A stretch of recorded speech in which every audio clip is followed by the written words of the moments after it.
मुक्ति भक्ति के सभी प्रेमी सज्जनों को व साधु समाज को सतनाम साहिब बंदगी। आदर योग्य सभी हंसों को आज मुक्ति भक्ति का जो पहला चरण है, जो हम सब के लिए जरूरी है और उस पे हमने आज तक विचार भी नहीं किया है, आज उसी विषय को समझेंगे। बगैर इस विषय को समझे मुक्ति पाना तो बहुत दूर की बात है हमारे लिए। ये जो मूल है, ये शरीर भी व्यर्थ चला जाएगा।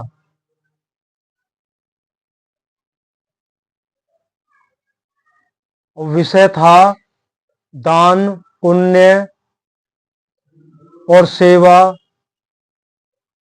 भंडारा आदि करना या खाना कहाँ तक उचित है, इससे कर्म कटते हैं या कर्म बढ़ते हैं, ये बहुत जरूरी हमारे लिए पहले चरण की बात है। पहला चरण हमारा शुद्ध होना अति आवश्यक है। आज भी और पहले भी जो पूर्ण संत सतगुरु हमें उपदेश देकर गए हैं, सभी ने कहा है हक हलाल की कमाई खाना है और अपने जीवन में सत्यता को धारण करना है। अब सबसे पहले थोड़ा विचार करते हैं। जैसा कि जानते हैं हम, सत्य केवल दो ही है, एक आत्मा और एक परमात्मा। तीसरी कोई वस्तु सत्य नहीं है। थोड़ा प्रकाश डालते हैं आपके सामने सतगुरु कबीर साहिब के सिद्धांत से। बीजक सिद्धांत में साहिब ने क्या कहा है, अच्छे से फिर हम समझ पाएंगे कि जो भी कुछ हम कर रहे हैं कहां तक उचित है। सत्य और असत्य की परीक्षा सतगुरु कबीर साहिब का सिद्धांत है। इसमें क्या कह रहे हैं, कहते हैं अनादि परमात्मा का विवरण दिया गया है। परमात्मा का विवरण बहुत कम दिया गया है बीजक में। क्यों? हम जिसे परमात्मा मान के बैठे हैं उन्हीं का बार बार खुलासा किया गया है। तो यहाँ पे जो महाचेतन सतपुरुष परमपिता परमात्मा है उनका विवरण दिया है।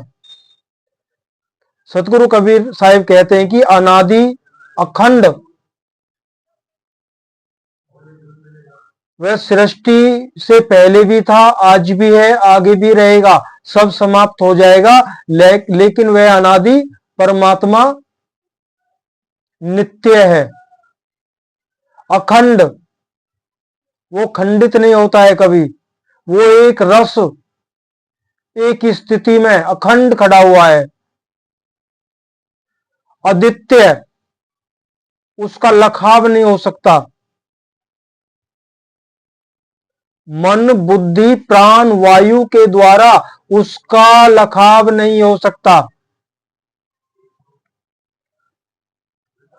कह रहे हैं आदि अनादि अखंड अद्वितीय एक महाचेतन सतपुरुष परमात्मा है। उसके अतिरिक्त अन्य, यहां विचार करना है, गहराई से विचार करना, ये प्रथम चरण है हमारा। अगर ये नहीं समझे तो फिर बहुत मुश्किल हो जाएगा। जन्म मरण के से छुटकारा कैसे पाए ये भी समझना मुश्किल हो जाएगा। कह रहे हैं इसके अतिरिक्त अन्य सभी पदार्थ अनित्य हैं, सत्य नहीं है। वह महाचेतन सतपुरुष परमात्मा प्रकृति जीव ईश्वर ब्रह्म ज्योति अनद और वामन अक्षर आदि के परे है।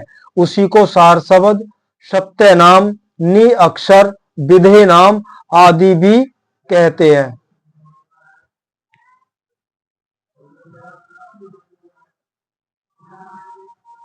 और थोड़ा विवरण और लेते हैं ताकि और अच्छे से हम समझ जाए। हमें तो यही पता नहीं है हम कर क्या रहे हैं, करना क्या था, कर क्या रहे हैं।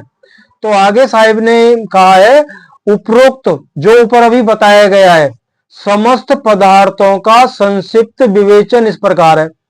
प्रकृति दो प्रकार की होती है, बहुत हम में से बहुत कम भाई जानते हैं प्रकृति दो प्रकार की होती है।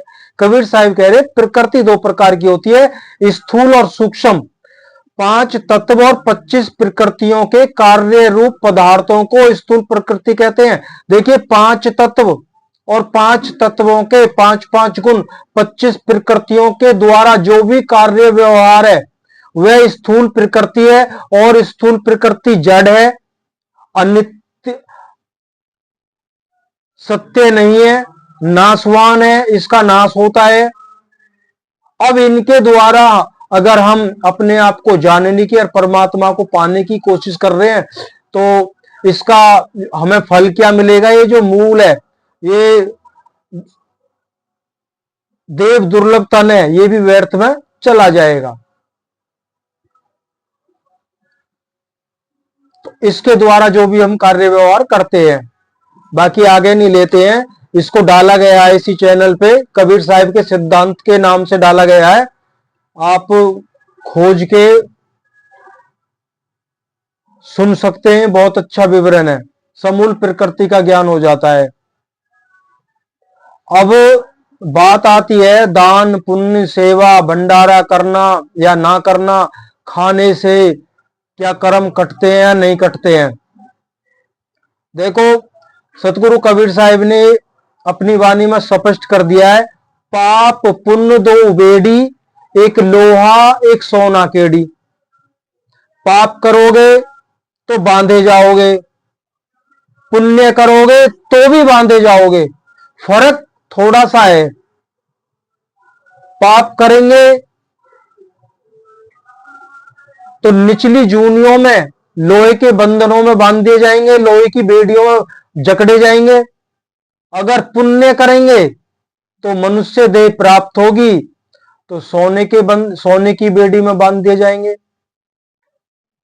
दोनों ही बेड़ी हैं, अगर हम इनसे छुटकारा चाहते हैं तो दोनों ही साहिब ने स्पष्ट कर दिया, दोनों ही बेड़ी है। और एक विशेष बात ध्यान करनी है, पाप से पाप कर्म किया है और पुण्य कर्म से उसको काट दें, ऐसा नहीं होगा।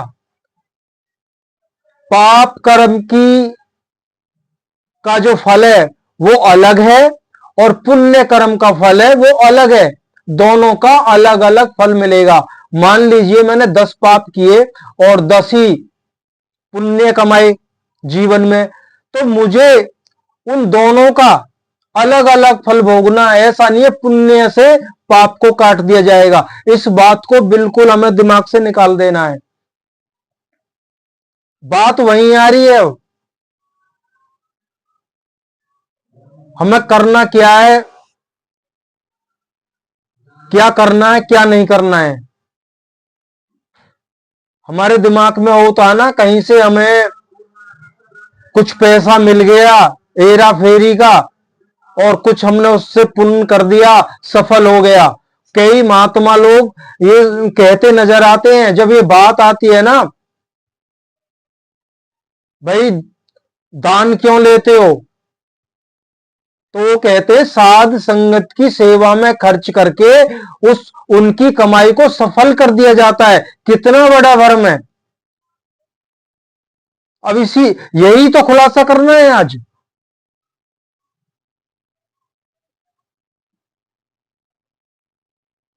तो आगे साहेब ने भी कहा है, जो कुछ करे विचार के, अब यहां विशेष ध्यान देना, जो कुछ करे विचार के, पाप पुण्य ते न्यार, कहे कबीर सोई नर, जाए पुरुष दरबार। हमें विचार करना है, विचार से हर काम करना है, कहें पाप और पुण्य से अलग करना है।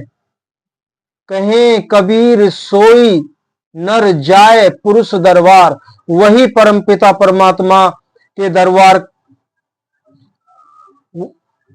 वो शोभा उसी को प्राप्त होगी जो पाप और पुण्य से अलग करता है, सोच विचार के। लेकिन हम सोच विचार नहीं करते। अब विचार करना है, आज विचार करना है। और ये हम विनती करते हैं आपसे, जिस भी भाई को बुरा लगे अपना सुझाव दें, ताकि हो सकता हम ही गलत हैं। जिसको आज के विचार अच्छे लगे या बुरे लगे, कृपया हमारा भी मार्गदर्शन करें। हैं तो हम भी इंसान ही, लेकिन इस विषय को इसलिए लेके आए, हमने इन कानों से, इन आंखों से जिसकी काया पलटी, जिसको आत्मा का निस्वरूप प्राप्त हुआ, उसकी रहनी गहनी को दर्शा रहे हैं हम। ये भी विशेष ध्यान कर लेना, आप ऐसे ही नहीं बोल रहे। जब वो इन चीजों से बाहर निकले तब उनको वह सत्य का लखाव हुआ। इसलिए कहते हैं इतना आसान नहीं है, शब्दों में ही खोज रहे हैं हम।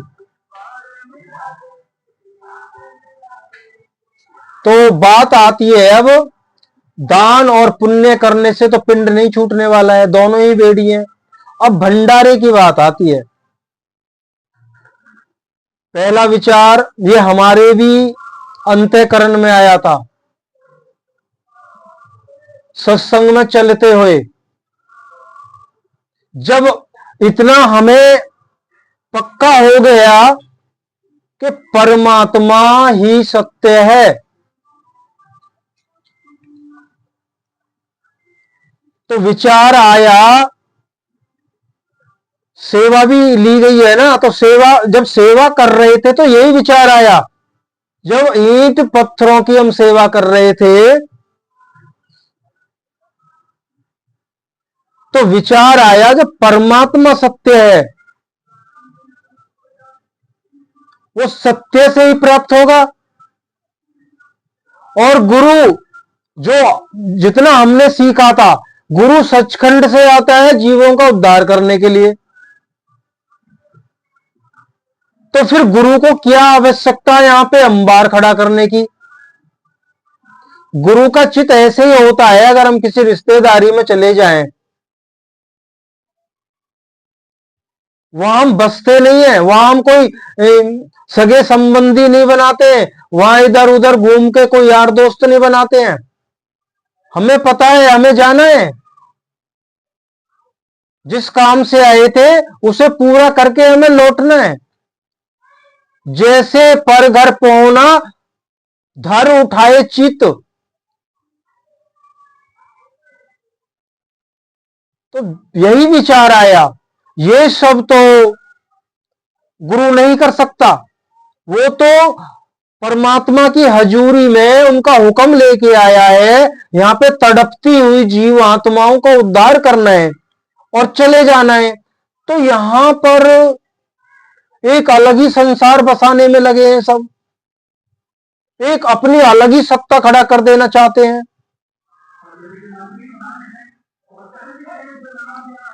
जब ये विचार आए तब कुछ पाया हमने भी, पूरा नहीं पाया लेकिन बहुत कुछ पाया।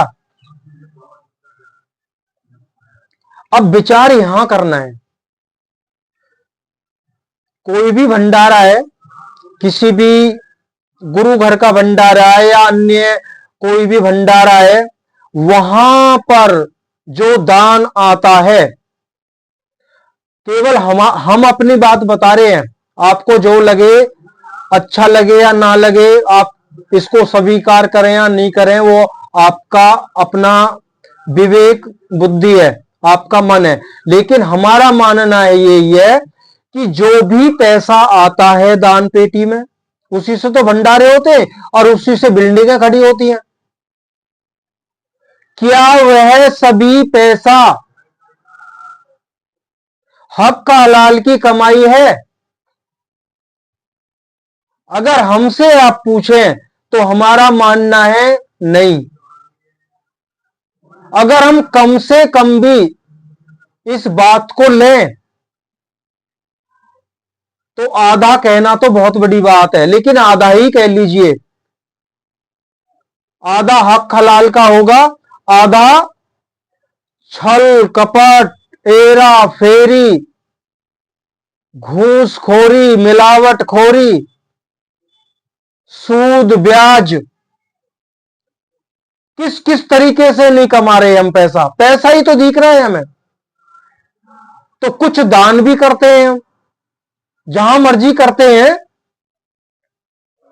अब उस पैसे से फिर भंडारे होते हैं। तो मेरे भाइयों, कर्म पहले से तो हम कर्म कर रहे हैं और कर्म करते भी जा रहे हैं, और ये भी कर्म चढ़ता है। कर्म कटता नहीं है, कर्म चढ़ता है। और जन्म मरण से छूटने के लिए कर्मों को भूंज देना है, भूनना है उनको। लेकिन भून कहां रहे हैं, वो तो कर्म वृक्ष ऐसा वृक्ष है, जब ये हम उसको सींचते जा रहे हैं, सींचते जा रहे हैं, जब वो विशाल हो जाएगा ना, जैसे भी कर्मों के द्वारा उस वृक्ष को हम सींच रहे हैं, जब फल आएंगे, वो फल हमें ही खाने, कोई दूसरा नहीं खाएगा। फल अच्छे भी हो सकते हैं, फल बुरे भी हो सकते हैं। अब हमें एहसास है, ये जो बात कही गई है भाई, जो पैसा आता है ये हक हलाल का नहीं होता सारा।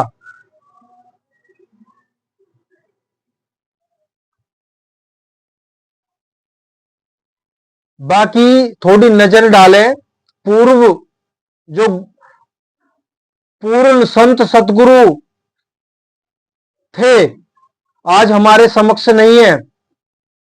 सतगुरु कबीर साहिब को ले लीजिए। पहले सतगुरु कबीर साहिब के जो शिष्य थे, वो राजा, सेठ, साहूकार, यहां तक साहब अलग बुखारा, कितना बड़ा शहंशाह था। लेकिन नहीं, सतगुरु कबीर साहिब ने किसी से कोई दान नहीं लिया, कोई मदद नहीं ली। हम सबके सामने उनका जीवन है। सारी उम्र कपड़े बुनते रहे वो, और भी बहुत परेशानियां आई। क्यों? ये सब हमें दिखाने के लिए, हमें सिखाने के लिए उन्होंने किया। गुरु जो पूर्ण पूर्ण संत सतगुरु होता है, वो पहले करता है ताकि हम करें। वो मतलब गुरु की रहनी को ही तो अपनाना है। गुरु करके दिखाता है, गुरु को आवश्यकता नहीं है करने की। वो इसलिए करता है ताकि हम सीख सकें, हम करें, हम अपने आचरण में ढालें। जरा गहराई से विचार करें। हमारे जो बच्चे हैं, वो हम कुछ ऐसा बनते हैं, उनके सामने हम गलत नहीं बोलते, क्यों? उन पे बुरा असर पड़ेगा। हमें हमें करके दिखाना है, तब वो हमसे सीखते हैं।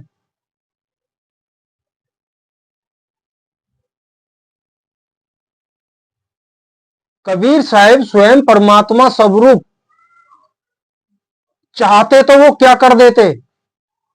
उन्होंने कोई बिल्डिंग खड़ी नहीं की, उन्होंने कोई भंडारा नहीं किया। हां, एक भंडारा हुआ, केशु बंजारे, वो एक अलौकिक चमत्कारी भंडारा था। वो मजबूरी में करना पड़ा था, जब शेख तकी उनके इतने ही पीछे लग गए कि कबीर को बदनाम कर दिया जाए। उन्होंने निमंत्रण भेज दिया चारों दिशाओं में। वो एक अलौकिक लीला थी, वो लीला थी। और कबीर साहिब ने अपनी वाणी में भी कहा है, साधु भूखा भाव का, धन का भूखा नाही, और धन का भूखा जो फिरे सो तो साध नाही। अब विचार करना है, किसको धन नहीं चाहिए। आपने भी देखा होगा, हमने भी देखा होगा, सत्संग की वीडियो डाली जाती है, उन पे स्कैनर लगा दिया जाता है, फलाने तारीख का भंडारा है, जो भक्त हैं, प्रेमी हैं, सतगुरु कबीर साहिब के प्रेमी हैं, वो सेवा का लाभ उठाएं, ये करें, वो करें। भाई किस लिए? बात कड़वी लगेगी, लेकिन सत्य है कि सत्य नाम तो कड़वा है।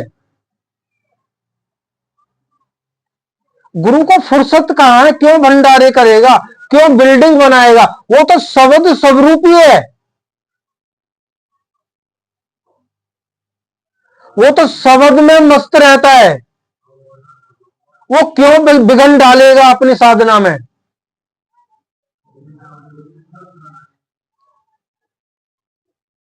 लेकिन इन बातों को क्यों करेंगे, बस वानियां सुनानी है, बस इससे ज्यादा तो कुछ करना नहीं है।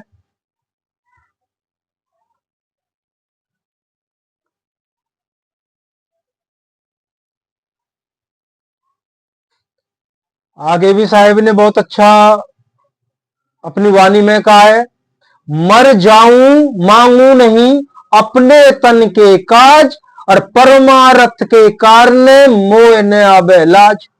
कौन करके दिखाएगा ऐसा, नहीं हो सकता। जो सतगुरु कबीर साहिब का कृपा पात्र हंस है वो सब कुछ करेगा, वो तो सूरमा है।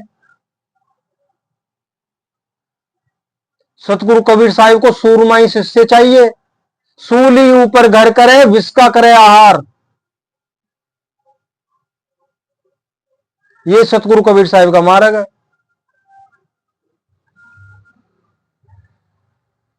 अब आगे रविदास जी महाराज को ले लीजिए, उन्होंने कितने भंडारे किए।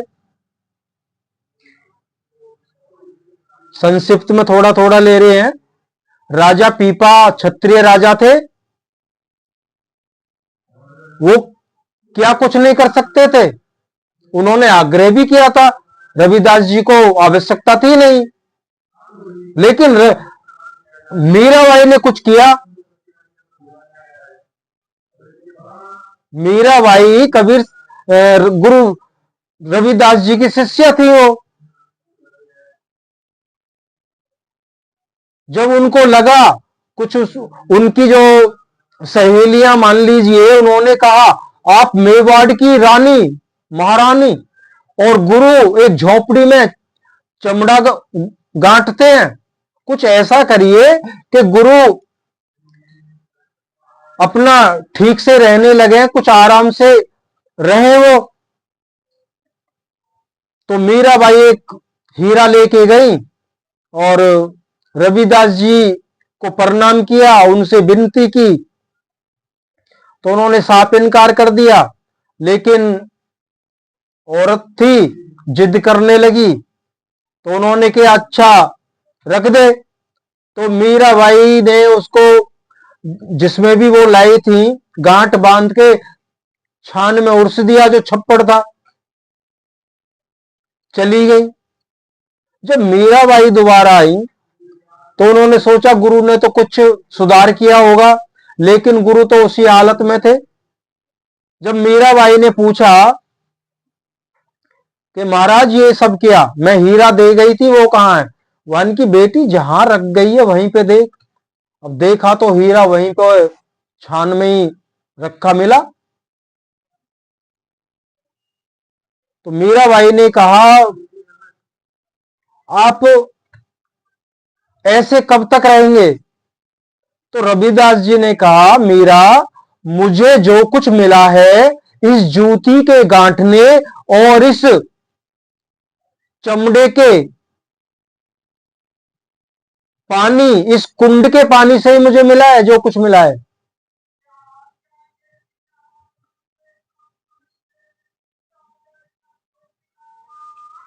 तो राजा पीपा का भी वृत्तांत आता है, जब वो गए थे, लोक लाज ज्यादा थी पहले, तो छिप छिपा के जब गए थे तो उन्होंने रविदास जी महाराज से अरदास की। तो रविदास जी ने कहा, रविदास जी ने सोचा चलो ये राजा है, बड़ी हिम्मत करके मेरी कुटी तक आया है, चलो ये क्या मेहनत करेगा, सीधा इसको अमृत दे देता हूं। तो उन्होंने राजा से कहा राजा हाथ करो। तो उन्होंने कुंड से लिया पानी, राजा की हथेली पे रख दिया, कह रहे पी जाओ।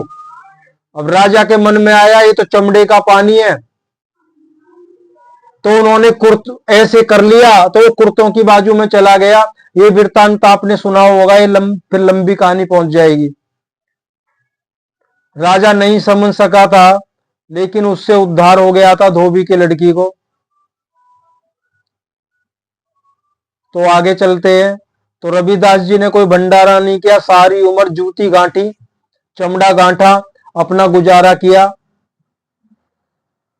ताकि हम सीख सकें। जब वो उन्होंने किया है तो हम क्यों नहीं कर सकते? लेकिन नहीं, हमें तो मान चाहिए, बड़ाई चाहिए।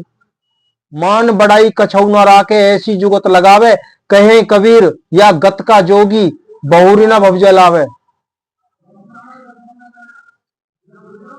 तो प्यारे भाइयों, इस अवस्था में तो आना पड़ेगा, अन्य कतई मुक्ति तो होगी ही नहीं। मान बढ़ाई लास्ट का पड़ाव है। ये अति सूक्ष्म रूप में हमारे शरीर के रोम रोम में बस जाती है, जो दिखाई नहीं देती है। तो मान बढ़ाई को, मान को देखना, समझना, उसको ढूंढना बड़ा कठिन काम है। लेकिन हम तो खुद ही इसको अपनी गोद में लेके बैठे हैं। अब नानक साहिब को भी लेते हैं थोड़ा।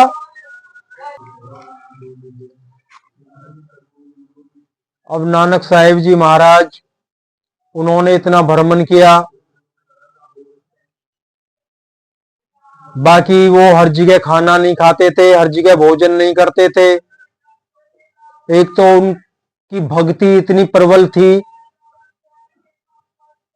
वो तो उसी शब्द में मस्त रहते थे।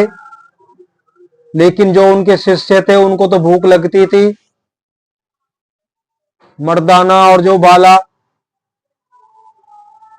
तो अब हम क्या करते हैं, हम हर जगह खा लेते हैं, देखते नहीं है कहां से आया है कहां से नहीं आया। गुरु नानक साहिब का भी वृत्तांत सभी ने सुना है। भाई लालो की बाजरे की रोटी खाई और सेठ साहूकार का जो 36 प्रकार का भोजन था वो ठुकरा दिया था। कहानियों में तो नहीं पढ़ेंगे हम, बाकी क्या हम ऐसा करते हैं?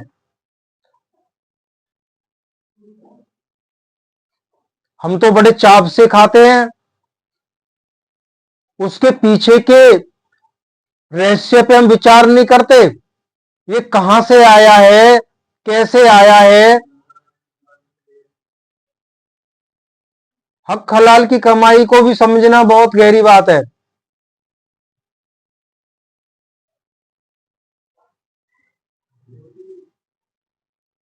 और एक विशेष बात, गृहस्थ में रह के भक्ति बड़ा आसान है। अगर हम सोचते हैं जंगलों में, पहाड़ों में, गुफाओं में, कंदराओं में चले जाएं, वहां भक्ति आसान हो जाएगी, ये सब छूट जाएगा। कुछ भी नहीं छूटने वाला है। खाने के लिए भोजन भी चाहिए, शरीर पे तन ढकने के लिए कपड़ा भी चाहिए, सर पे छत भी चाहिए। अब सफेद कपड़े उतार के भगवा धारण कर लें, घर की छत छोड़ के गुफाओं में जाके बस जाएं। अब घर का जो भोजन है, जिसका मैं पता है हाँ मैं मेहनत कर रहा हूं, या मेरे बच्चे मेहनत करके ला रहे हैं, उस खाने को छोड़ के जंगलों में पहुंच जाएं, पहाड़ों में चले जाएं, वहां दूसरों का खाना खाएं, उल्टा बोझ बढ़ाएंगे, दूसरों पे आश्रित हो जाएंगे, दूसरों पे बोझ बनेंगे।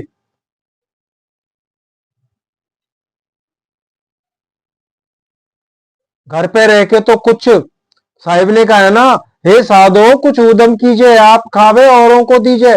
घर पे रह के तुम कुछ ऐसा धंधा कर सकते हैं जो बिल्कुल हम कह सकते हैं प्योर और पवित्र है, 20 की कमाई है।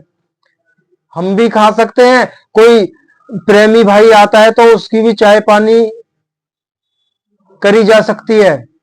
इन बातों पे विशेष ध्यान रखना है। ये नहीं है कि घर से निकल के भगवा धारण कर लिया, जटाएं रखा ली, ये कर लिया वो कर लिया, भस्म लगा ली, तिलक लगा लिए, टोपी पहन ली, माला पहन,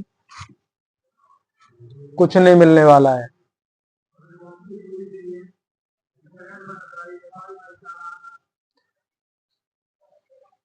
तो कमेंट्स करके जरूर बताएं, अपने विचार रखें।